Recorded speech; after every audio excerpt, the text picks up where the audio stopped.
Our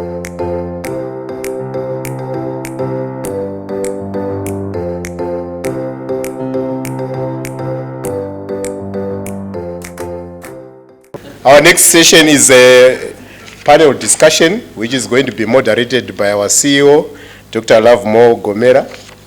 The panelists are all here. We have got Mr. Christopher Mgaga. We have got Mr. Usisa Moyo. We have got Dr. Jasmine Chipika and Mr. Peter Madara. You know, when you are during our days, first approaching a girl, I think in the 90s, 80s there, when we were still boys, you practice over and over again and even ask with friends, is this the right approach, is this what, and everything. So when I heard the minister was going to be here, I had practiced my questions. So I don't know who is going to take them, but Dr. Chipika warned me that I'm not going to take the minister's questions. So please, if you've got minister's questions, unfortunately, no one is going to answer them. So over to you, Dr. Gomera. Thank you very much.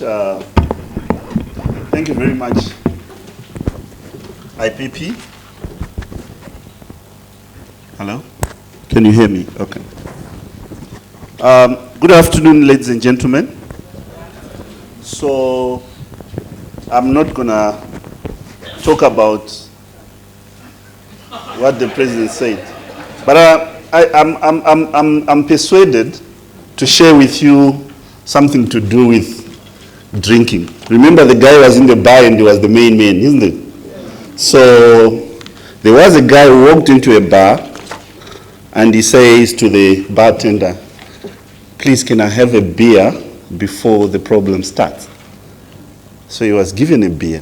He says, the bartender says, "Before the problem starts?" Okay, let's see. Finishes the first one, says, "Can I have another one before the problem starts?" And the bartender gives the next one. Now he's curious. What is this guy up to? And the third one, "Can I have another one before the problem starts?" It carries on up to the fifth one, and the bartender says, hang on. Why don't you pay the 5 first? And then the guy says, "That's where the problem is. I don't have the money." So, ladies and gentlemen, I've got an array of esteemed panelists here. We are privileged to have very competent men and women who are citizens of Zimbabwe. I'm glad that the deputy governor was able to come, and I know the president have alluded to the fact that the minister would have wanted to be here, but he is on national duty abroad. So we are ably represented here by the panelists that are here. And just to mention, the deputy governor from the Reserve Bank is a well-renowned economist and researcher. She's been everywhere, internationally and locally, and she shepherds a very important area within the RBZ. I think some of you would have seen her on TV recently talking about the SI 142 and other issues, and these are going to be issues that she will share with us in terms of the currency reforms and whatever the central bank is doing. And as you know, it is central to the economic recovery that we all talk about. So, Madam, it's well you're here and we welcome you. I'm going to be calling a doc for the purposes of this panel. Next to her is one of our own, a member of the Institute, a man that has traversed in many respects in terms of holding positions or board positions, CEO positions, and all other issues that you can talk about. So Peter Madara is currently the chairperson of Olive in Industry, and she sits on the boards, and the following boards: Cephas Wilmar, Zimbabwe Grain Bag Industrial Science, Sunway, and also part of the PAB, which is our regulator. So, Peter, thank you very much for being part of the panelists, and if you may, I'll be calling you Peter for this panel. Next to Peter, we do have, ladies and gentlemen, we do not have a minister here, but we do have one of the members of the Presidential Advisory Committee, the Council. You know the PAC? Yes, Busisa Moyo is one of the members. He is, and I must congratulate Busisa for being appointed to the board of the Reserve Bank of Zimbabwe. I think recently there was an appointment. So ladies and gentlemen, that's an achievement and we do appreciate. Busisa is the CEO of Royal Industry in Bulawayo. He has been very active in industry and commerce. He was the Confederation of Zimbabwe Industry past president. And Busisa, we do welcome you to the panel. It's good to have you here. Last but not least, my brother, Chris Mugaga from the Zimbabwe National Chamber of Commerce. Chris obviously is an economist. I think those that have had Chris, I've seen has articles that he writes in the press and is very, would I say, aggressive debate about economic issues. We are happy to have you here, Chris, and share with us your insights. And as he says, he always wants to shoot it from the hip. I'm glad the minister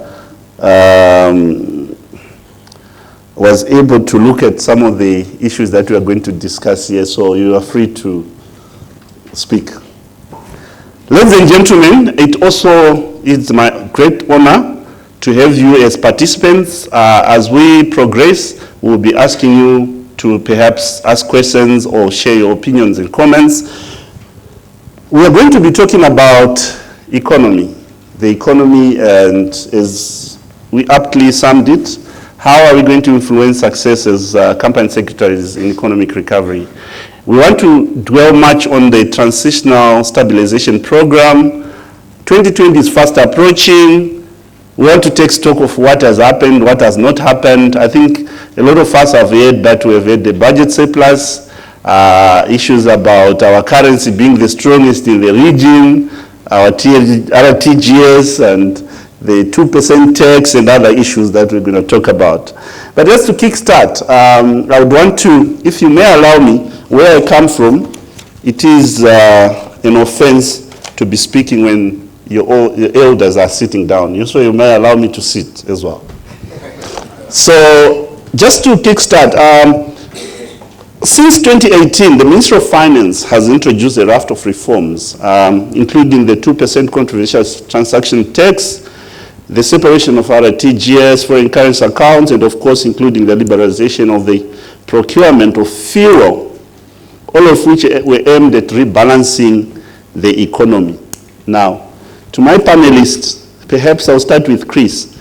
To what extent has this reform achieved the intended goals of the transitional stabilization program?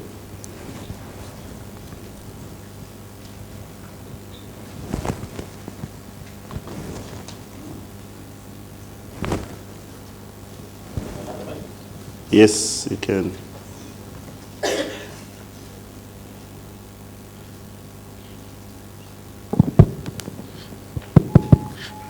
Thank you very much. Allow me to observe protocol. The president of the body, invited guests, our deputy governor, Madam Chipika, doctor.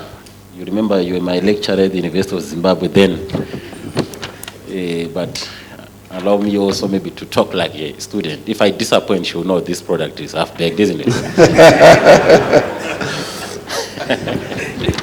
Thank you very much. I think your question being significant, but maybe you protect me, Governor, one of the members of the board, Baba Busisa is here from the Reserve Bank. I see Deputy Governor, and I hope I will be saved in case I am a bit too critical. Thank you very much. Yeah, I think, given your question, Mr. Moderator, it's quite difficult maybe, for example, to look at something like the 2% tax you mentioned and say, I heard you refer to it as part of the reforms. I'm not sure if the 2% MIT was part of the reforms.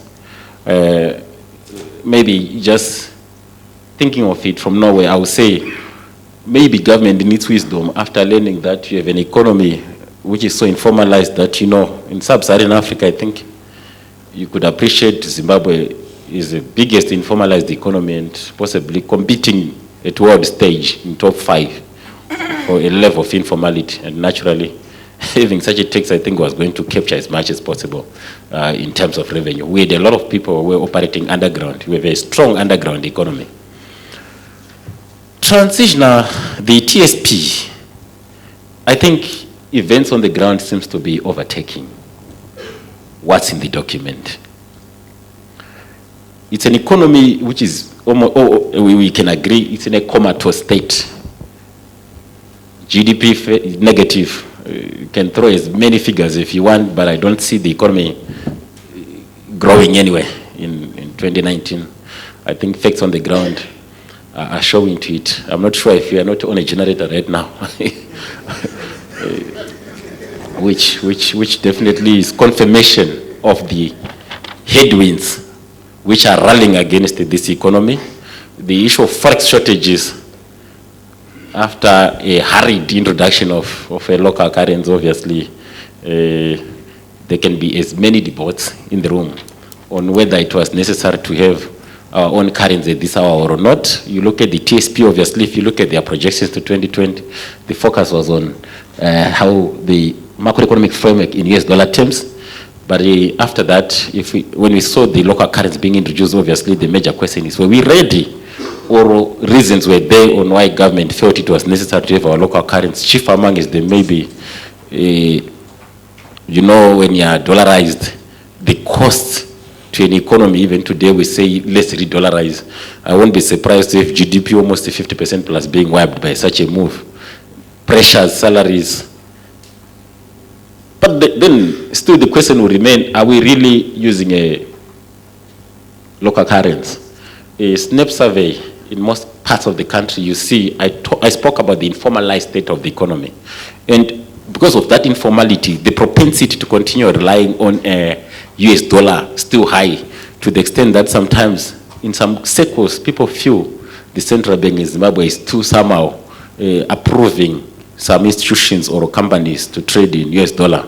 The issue of confidence is almost an issue. You know, the catatonic policy uncertainty in the country, which had seen us losing our currency, output, and all. So TSP, I don't want to maybe waste the time trying to analyze TSP, because at the moment we are in a firefighting mode where we actually don't know by year end if we'll be holding on to our own local currency. I'm talking from business, not as an economist, let me be clear, because I'm representing Zimbabwe National Chamber of Commerce, where my members are having challenges securing forex. My members are having challenges with the export retention ratios, especially the miners, the manufacturers, and the number of players. To get forex is difficult. Most of the companies, for every 5 companies in this country, 3.5 to 4 can only access forex in the black market. So any talk about in the black market being that avenue to access forex is just, but maybe happy talk on that. I think as we progress, there are more issues. Thank you. Thank you, Chris. I think you raised very salient points there.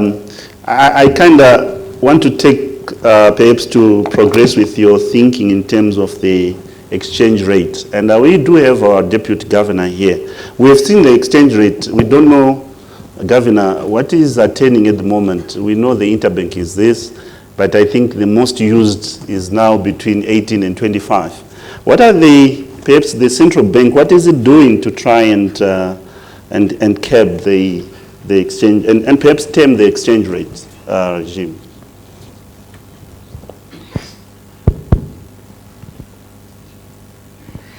Thank you, facilitator. I think if you don't mind to allow me to, because we want to anchor things in the correct context. Before I answer the actual question on the exchange rate, given that the Minister of Finance were not here to have spoken to us about the TSP, what it has done, what it was set out to do, I think it is only right that myself, coming from the government sector, I give that brief in one minute. Thank you.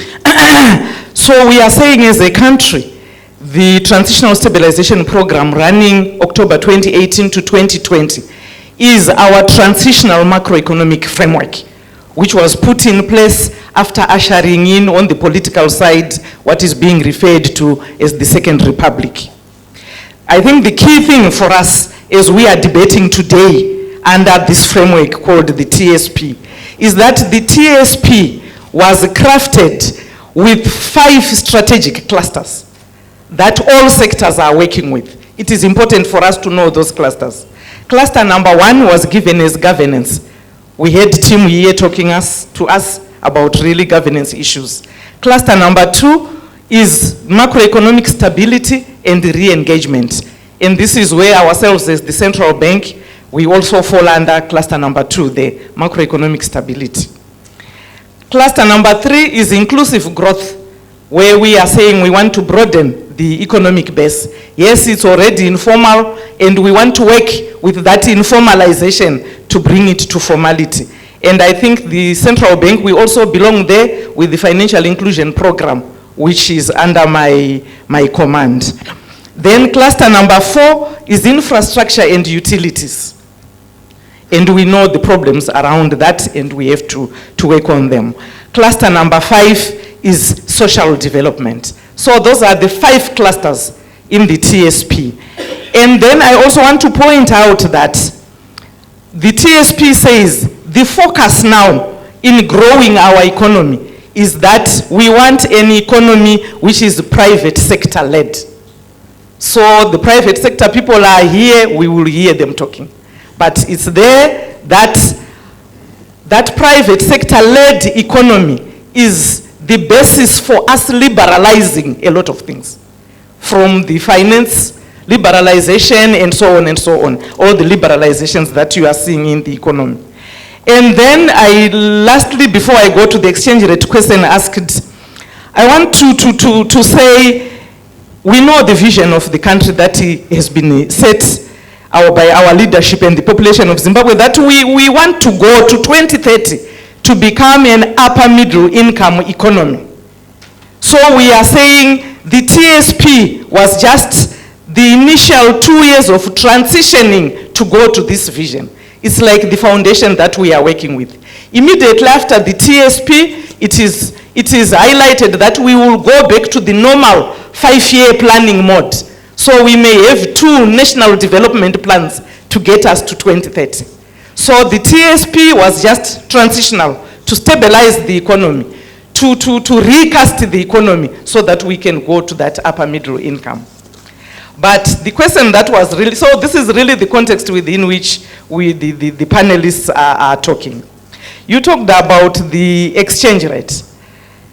Why is it unstable? Since we introduced it, it stabilized for some time, but last week, for example, we all were kind of surprised.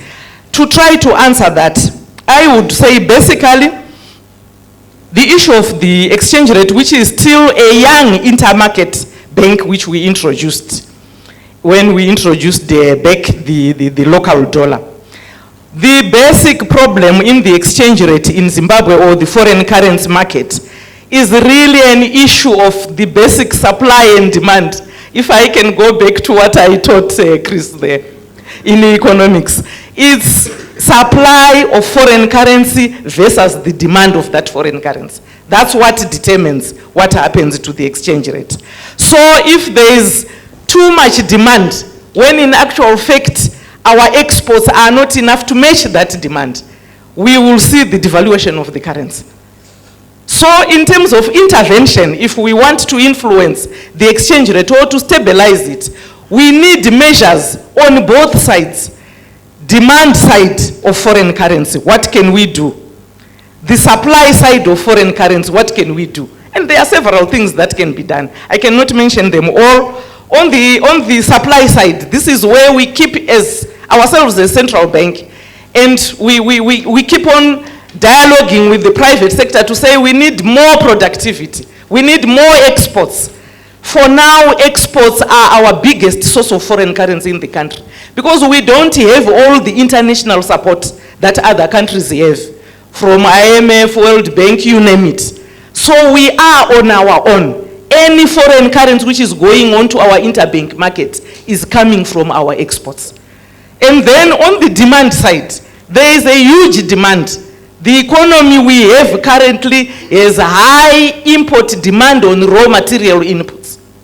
So that's where the high demand is largely coming from. And this is where we then advocate for strategies that reduce imports or import substitution strategies, so that we are bringing down the demand for foreign currency. We are increasing our generation of exports to stabilize this exchange rate. So to me, as an economist, we can argue about what we are doing, the way we are doing it, but it's a supply and demand issue, and we must work with those basic tenets. Thank you. Thank you very much, Governor. You bring up very key points, but I think the members here would want to know what is being done, particularly to those that are fueling the exchange rate. But let me park that for now and perhaps talk about the supply side, where you said production, productivity, and more exports and so on, and just ask perhaps Busisa. The manufacturing industry has been hit the hardest, I think, with the projected growth of 2.5%, believed to be unachievable. Electricity, water, and foreign currency, as has been said, are constraints that remain a challenge to the manufacturing. Now, coming from industry yourself, what are the prospects that the manufacturing sector would bounce back in the next 12 months?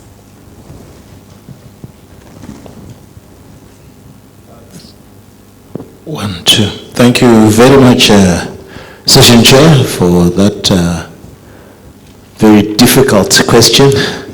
Allow me to observe protocol by first of all recognizing the President. Madam, thank you for inviting us to come and share experiences from different walks of life. Coming to your question, Session Chair, manufacturing is struggling. It's in a very difficult situation right now. Demand is down 50 to 60%. Capacity utilization, output is down by a similar percentage. Our manufacturing sector survey is currently being compiled. It will be out sometime in November. But I'm sure we will not be able to show the last year's levels of above 45%.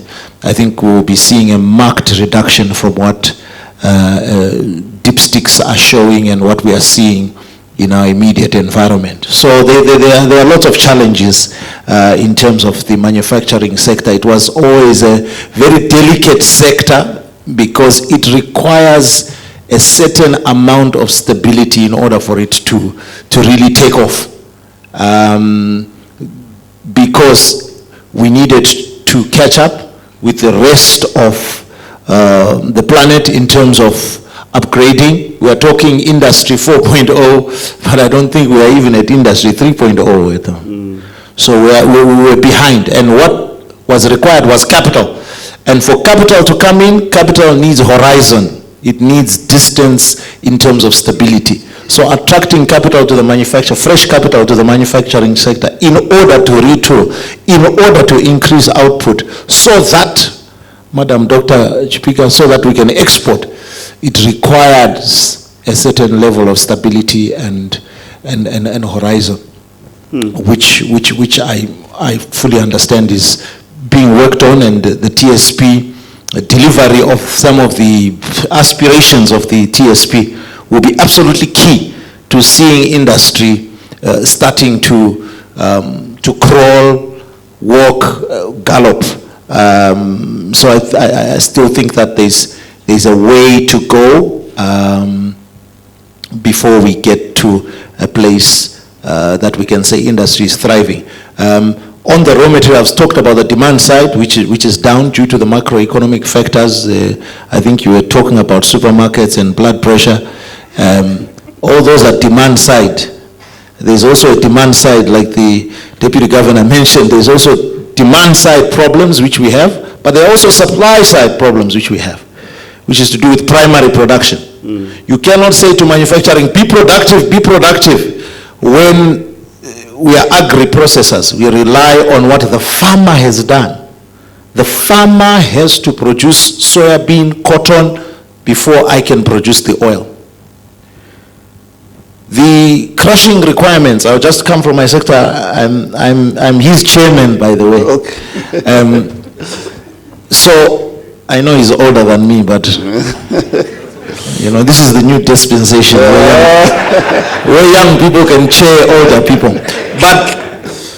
But I wanted to say that the crushing capacity in this country is 400,000 tons of soybeans per annum. That's the crushing installed. This is not new investment. We're not asking the IMF for money. We're not asking DBSA to come in and give us a package for industry. This is current installed capacity. However, our farming community last year produced 35,000 tons. That's, if you do quick maths, even Cherwaka Foira maths, it's under 10%. It's below 10% because 40,000 would be 10%. Yeah. So we're below. So there's a huge gap. And this is where we have adopted, and I'll close now, Chair. These are subjects that are close to my heart. This is why we've adopted a value chain approach. Because industry has been very aloof, not involved, not interested in value chain. We're sitting in our factories waiting for the farmers to produce. But now we are going to Madam Chipika and her colleagues to knock and say, look, our farmers are only producing 9% of what we need. What can be done? What can the banking sector do to support value chain financing so that we have a vibrant, growing manufacturing sector that is employing people? And this is just a case study. I know my colleagues from Delta always say, we are tired of hearing about your cooking oil. But I always say, and I'm glad there are lecturers here, it's just a case study. But this can be taken to cement, it can be taken to leather, and when I was CZI president, I was presiding over meetings. The problems are all the same. It's a value chain problem where we need to rebuild our value chains and repopulate the productive sectors. Thank you, Busisa. I think there is a lot, I think, that you can tell us and share with us, and obviously it resonates with some of the thinking among our members because they're experiencing the problems every day. But I'm just interested in what the doc has just said, to say we are on our own. If we don't do it ourselves, nobody's going to do it. The government have said we want a private sector-led economy and an upper middle class economy in 2030. Now, looking at the profession, I think the human capital becomes very, very important because you can only have delivery where the human capital is actually strong. Strong institutions are a panacea to success. I don't know, from your side, Peter, I mean, coming from representing, wearing your other hat at PAAB, what would you say are your insights with respect to the role that professional bodies like ICSAS can actually play in helping the economy or helping the economy succeed? Thank you, Doc. You know, we've got a tragedy in Zim. We are exporting some of our best brains to the diaspora. I know people will say, but we get diaspora remittances. But I don't think that they are half what we should be getting if those people were here helping to turn around and grow this economy. But yes, that is happening, and we are grateful for those remittances from the diaspora. But when you look at the profession, certainly from PAB, where we sit, PAB has been spearheading capacity building. I think delegates here may be aware that several times IFAC has been here in this country on a professionalization program that we have for the public sector. Actually, I am co-chair together with the Auditor General on the Public Sector Advisory Group. We are driving that one. The idea is to capacitate the accountants in the public sector to be able to report under IPSAS, International Public Standards. We have made some progress there. In fact, you have already mentioned it. Sometime in April, the Minister of Finance attended the launch of the ICSAS accelerated program. ICAS has also done the same. They are also they've also developed another one on a slightly different note from ICSAS, but it will achieve the same purpose. So, as the profession, the accounting and auditing profession, we're certainly doing something about it.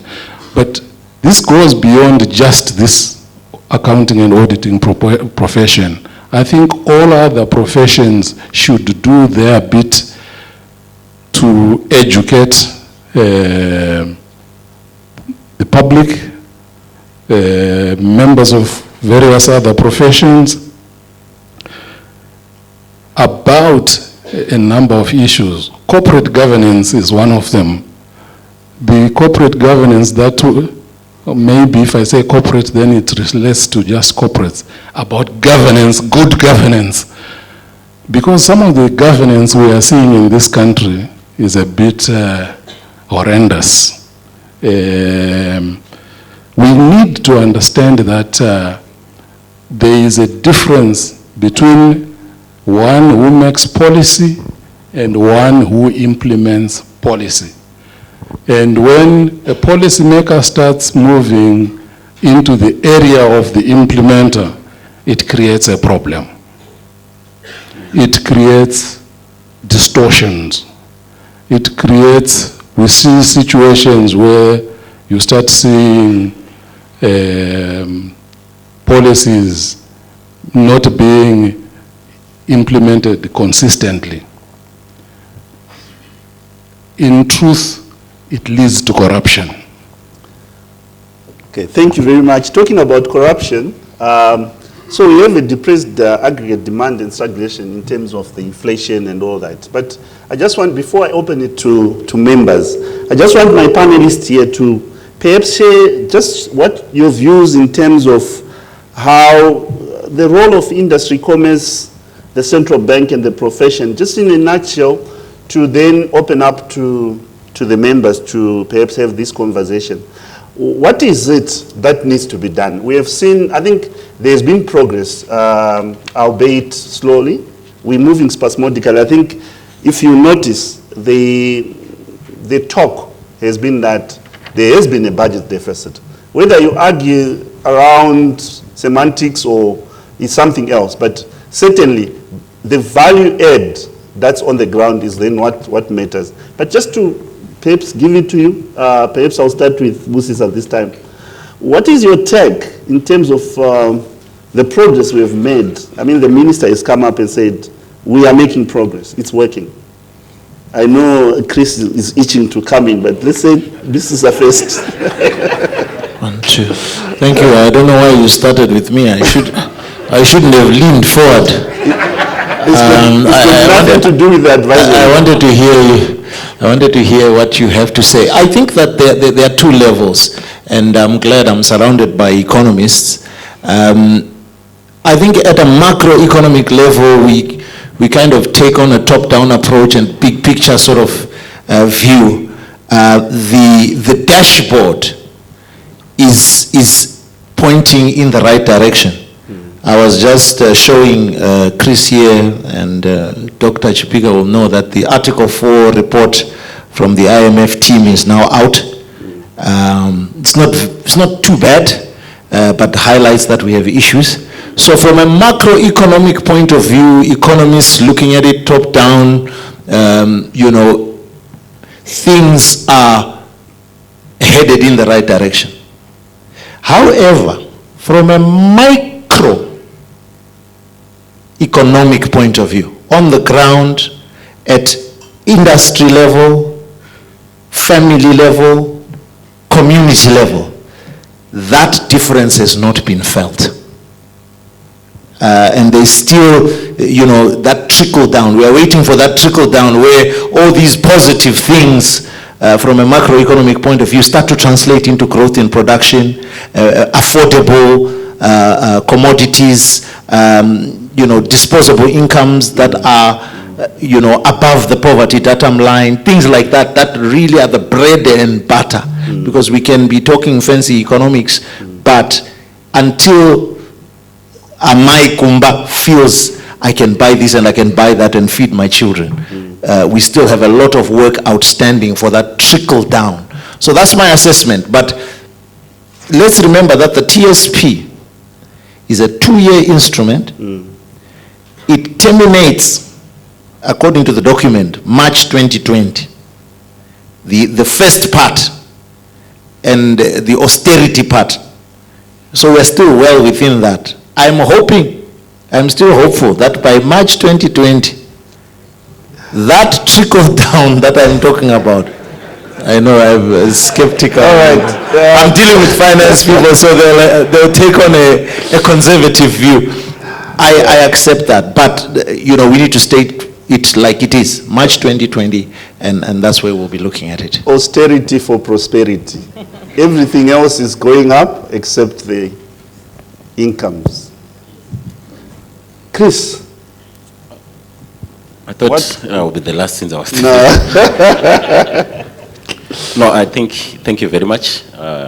Allow me to hasten maybe to raise issues which I think are quite very significant in moving forward. The same TSP we are talking about, if you had gone through it, let me just go to section 458 saying, currently, local authorities are owed large amounts of money with business and residents now owing the city of Harare in excess of $750 million US. Why am I reading this? We had an engagement. It's not an accident that I'm referring to power, for example, now, but I know its impact every day. To a household, to a business person, and to an investor outside the country. We had an interaction at one point with the authorities, especially from electricity. ZESA, Minister, the market is said to be owed. The market is owing ZESA 1.2 billion. Don't ask me whether it was US dollar, which is now Zim dollar, but it's 1.2 billion. Then the next question is, if you can't go into the market to buy forex to import electricity because the players in the market are not paying for electricity, why are you not switching them off? Then I heard some senior person say we can't switch off because there's a directive from politicians on top. Then I concluded we are not serious as a nation. I think when we discuss these issues, I wouldn't want to come back in the same room and prevaricate and wax lyrical about how we are inefficient and incompetent, can I say, in dealing with serious issues which are affecting the country. I think politics is an elephant in the room. It's unfortunate there's no politician in the room. But headlines which are selling in Zimbabwe, either on TV, radio, or newspaper, it's negative politics, and it's draining the economy. It's draining the business environment. This one, obviously, Dr. Chipika will not respond, but I'm strongly convinced that when you talk of exchange rate, deliberately you ask it, I was so interested when you asked it, Deputy Governor, about the exchange rate. I think it's too much then when we have a Minister of Finance who comes time and again to try to define what the exchange rate should be. We don't want that kind of intervention, either through a mathematical model or what. We want a functioning economy. That's what it determines an exchange rate. Not the arguments of it should be at this rate, because the real exchange rate, if you look against South Africa, these are the facts. We are losing it. I was joking at one point and I said, do you know Zimbabwe is one of these few countries in Africa, if not in the world, where a governor is known by almost everyone, farmers, millers, whatever. We need to remove that culture in this country. It's a haven for corruption. You know what I'm saying? It's a haven for corruption. Yeah. Growing up, not only because I was not quite privy or exposed to economics or what, go to any country, a central bank governor is not an everyday name. In our country, farmers don't have forex, they want to knock his doors. My brother is in oil express, he doesn't have forex. He wants to knock the doors of the governor, give us money. You can't run an economy with a government hand so strong like that. And it's a serious tax to the economy. Every day, we feel it. Then lastly, the independence of institutions, my brother, it's very important. I think someone was talking about freezing of accounts. Do you think I would be naive to think exchange rate to move in a positive direction if the accounts are frozen or not? I think we need to be, Zimbabweans at times I blame us, because we can be so naive that we focus on 4 accounts which were closed to think they will impact on the way exchange rate is moving. I think it's high time we should have serious researchers in this economy who assist our central bank. And at the same time, we don't want a too big central bank, because there is no, we're debating with my brother Busisa yesterday when I said there's no economy. I mean, the economy, it's like a walking textbook of pathology. You know, in medicine, when you talk of pathology, it's a bunch of sickness, isn't it? And you need to deal with them. So when the role of a bank becomes so much like we have now, it's very unhealthy. But Zimbabweans, please run away from social media and proffer solutions. Every time I go on Twitter, people just want to talk negative. Let's be patriotic, but be honest to the leaders. The time when the past president was still there, may he so rest in peace, Mugabe, I used to say you can't have indigenization at this age. And thank God, the new government reversed it. We knew the impact. Today, we have issues of export retention ratios. As business, we are clear to say, look, it's not friendly to us as business. We have issues to do with corruption. I think I already resigned talking about corruption, because I'm seeing there's nothing happening. I wish if one day when I see serious prosecutions, then I know we are dealing with our problems. Chris, Thank you very much. You've got a lot to share with us, but I just want to perhaps, as I close, to open up to the floor. Obviously, there will be a lot of questions that will come. But I think, Peter, what is your insight? What are your insights before I go to the Deputy Governor? I want to put the Deputy Governor on spot shortly. I agree with Chris that we are not serious about fighting corruption. In fact, I've been asking myself how many reform programs we've had. And I read somewhere from Fei Chung, she did an article sometime back in June. Apparently we've had up to 18 developed but not implemented. And there was a reason they were not implemented, okay? Because individual aims, particularly enrichment aims, far exceeded the national economic aims. That remains. I think I'm seeing it playing out to this day. Yeah, thank you, Peter. Just to come to the Deputy Governor, Chris mentioned the propensity for people to want to use the US dollar. I've seen a lot of queues still for people wanting to get cash out of banks. What are you doing in terms of the cash shortages? We have heard that there will be money that will be printed and so on. People were waiting unabated. and that has not happened. So you are here and we are putting you on the spot. What are you doing in terms of the cash shortages? Okay, thank you, Chair. Let me start by saying, before we talk about the cash shortages, because sometimes I think the problem is overestimated. I want to put a statistic which we have at the Central Bank, which shows that the Zimbabwean economy is one of the highly digitized economy. More than 90% of our financial transactions are electronic. And that is a very good thing. It's a very good development, and we don't want to reverse on that development. So yes, be it so, we realize that we still have some transactions that require a bit of cash here and there. Usually small transactions, some of them, it doesn't make sense to make them digital. So what we are doing at the Central Bank, I know we were driven into this position, not by choice, but because we were running a dollarized economy for which we didn't have the dollars, and the dollars were expensive to import. That's what drove the Zimbabwean economy to become electronic and digital. And perhaps before you then Yes. tackle the digital aspect, the issue of charges. So we want to use the digital, but certainly the charges. Yeah. Okay, well, I hear that complaint, but let me go to your original question. With that statistic, yes, we still need a bit of cash. Let me talk to what the Central Bank is doing about the cash. We realized that when we returned to the monocurrency, when we returned back our Zim dollar in June, it also exacerbated the cash shortages, because it meant the US dollars and the rands that were circulating together with the bond in the economy, those foreign currencies were withdrawn, isn't it? So it means the gap which was being satisfied cash-wise by the foreign currencies, it increased. And yet at the Central Bank, we didn't inject more bond notes. I will talk about what we are doing with respect to that, but we realize that. But part of the long queues that you are talking about at the banks, it's not really a genuine need, it's a speculation need. Because, yes, allow me to explain. Because sometimes what has happened is we send our officers. You get your chance to ask questions. We send our officers in plain clothes to also be in those queues.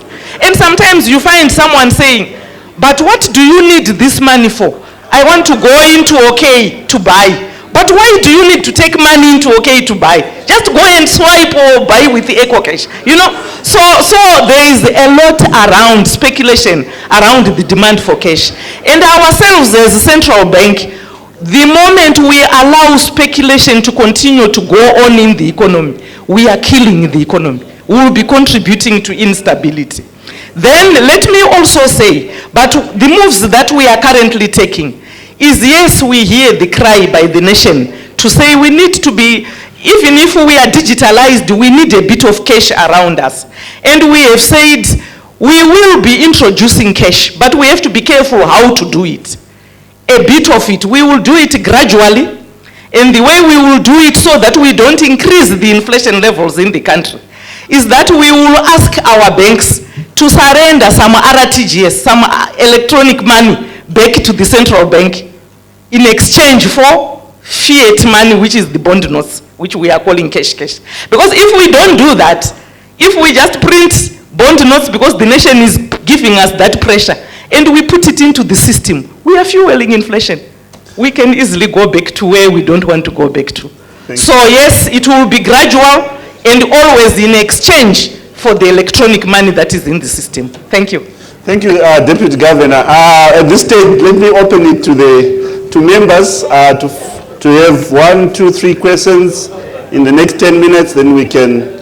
Okay, excellent. So we have questions here. The panelists. The first one, anonymous, where are the new notes in the black market? Where are the new notes in the black market coming from when banks don't even have old notes? I think that's for the Deputy Governor. I'll read another one. Didn't the manufacturing sector retool during the USD era? I guess that's for Busisa. High Court ruled against 2% transactional tax. Deputy Governor, what is your response? And secondly, why can't individuals and companies access foreign currency from banks? and also for the Deputy Governor. Deputy Governor, how then are you handling an individual buying own money from EcoCash agents? And I must stress, and let me put a proviso and disclaimer here. Please don't get it personal with the governor. She's here to share with us. So having said that, let's get the answers. So we'll start with the issue of the manufacturing. Did you retool during the US dollar? 1, 2. Well, there was some measure of retooling, but let's not underestimate the amount of retooling that needed to be done. Currently, the manufacturing sector survey last year showed that about 40% of the companies were still using equipment that was 20 plus years old. Yeah. So not all the retooling, like I said, the capital side of things, unless there's stability, it's very difficult to take a long-term view. And I know some companies then curtail their retooling plans. For example, when the bond note was introduced in 2016, there was uncertainty that crept in. And later on now with some of these latest policies, uncertainty, markets hate the uncertainty. Unfortunately, we might not like it, but that's the way the world works. That's the language. You need to create certainty, and so that affected the retooling program. And until we achieve stability, we will continue to struggle to attract capital towards that. Thanks a lot. So Chris or Peter, the 2% transactional tax, the High Court ruled recently. What are your views? There is a question there. But you're not lawyers. It's important. I think the High Court ruled, and when a court rules, we believe we are a democratic country. We need to respect the rule. But maybe your question, if it will come to say maybe it's business, what's our reaction? Obviously, our reaction, we respect the law. But unfortunately, it's a serious cost to business. It's a very serious cost to the extent that you don't need to even explain anything to finance people in the room. They know it when they deal with figures every day in their companies, what the 2% means. Thank you. It is a cost. Peter? I think he's answered it. We expect that there is rule of law, and when a court rules, we comply. But of course, in this instance, there is no compliance. But then how do you balance this? We are 70% informalized in the economy, and the government has to collect some taxes. How do you, perhaps, Busisa, you wanted to come? Yeah, I wanted to come in to say that, this is one point and where we differed with the authorities was the 2% tax on formal businesses. We are already paying corporate tax. We are already paying VAT. Pay as you earn, levies, rates. The formal sector was already overtaxed. And we were saying at the time, my criticism right from the day it came was that we were talking about lowering the cost of doing business. That was where there was a variance. And I understand the desire to have the deficits sorted out. I understand the desire to tax the informal sector. But now the blanket punishment, 2% everyone, that one, I think it's still work in progress. At CZI, it's something that we're continuing to knock on the door of the authorities to say, at least for formal sector, let's have that reviewed because it increases the cost of doing businesses, as Chris has said. As we close, I just want to ask the Deputy Governor to talk about the issue of new notes finding themselves in the market when we don't even have, the banks don't even have the old notes themselves. Okay, on the issue of the new notes, to us it's largely coming from the gold sales, because when gold producers sell their gold, we pay them partly in real bond notes. That's the arrangement which was agreed to. And because these are major exporters for the country, we also had to strike a deal with them, a central bank. So gold producers, tobacco producers, and cotton producers, those are major exports in the country. Whenever they are doing business, part of their payment is actually bond notes. and because it's large amounts of money, it is largely new notes. So when it's then seen in the markets, it's not the Reserve Bank which is participating in the parallel market. It is those Zimbabwean individuals who are in these sectors who then take the notes to buy foreign currency or to mop foreign currency.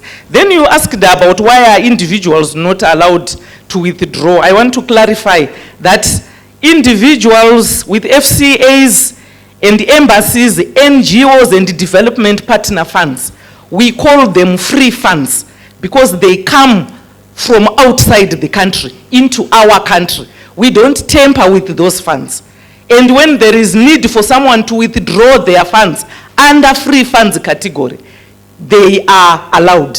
Your bank just may ask a few questions to make sure that you are also not withdrawing to go to the parallel market. But the companies, exporters, for example, exporting companies, are the ones who are generating foreign currency for the country. Their foreign currency, it saves them when they are importing raw materials, and after 30 days, if they have not utilized it, we change it to bond notes so that that foreign currency becomes available on the interbank market for non-exporting companies to also access foreign currency. So that's the arrangement, the way it's set up. Lastly, Chair, you talked about the currency sales around bond notes and the eco cash. I just want to clarify that really all currency sales in this country are illegal. They are speculative activities. We are just shooting ourselves in the foot. The bond note to us at the central bank, your eco cashes or all mobile monies and RTGS together is what is defined as the Zimbabwean dollar. There shouldn't be exchange rates and premiums between those different forms of the appearance of our local dollar. Thank you. I wish we had time, but I have to close this session. Ladies and gentlemen, we have now known where big miners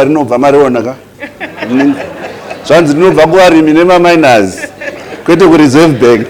And on that note, I want to thank my panelists for a vibrant conversation, and to members that have participated. It would have been nice if members would have identified themselves. But certainly those questions were pertinent, and thank you very much, Chair, for this session. Thank you very much. I am sure what these guys have done is to create more questions. Do you agree with me? Is to create more questions. And I'm sure from here we are going for some relaxation. You have got the chance to ask further, to probe further, to interact, and so forth. I want to thank particularly Madam. I think she put a very good show because she was defending.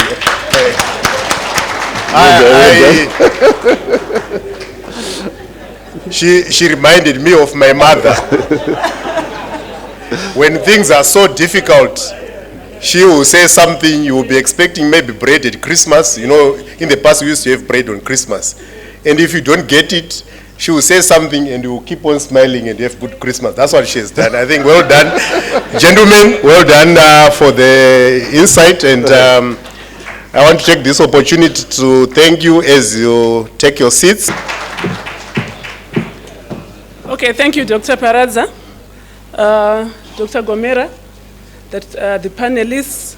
Thank you. That was very brilliant. I wish we could have a full day to it. Ladies and gentlemen, we have come to the close of our formal proceedings for the day.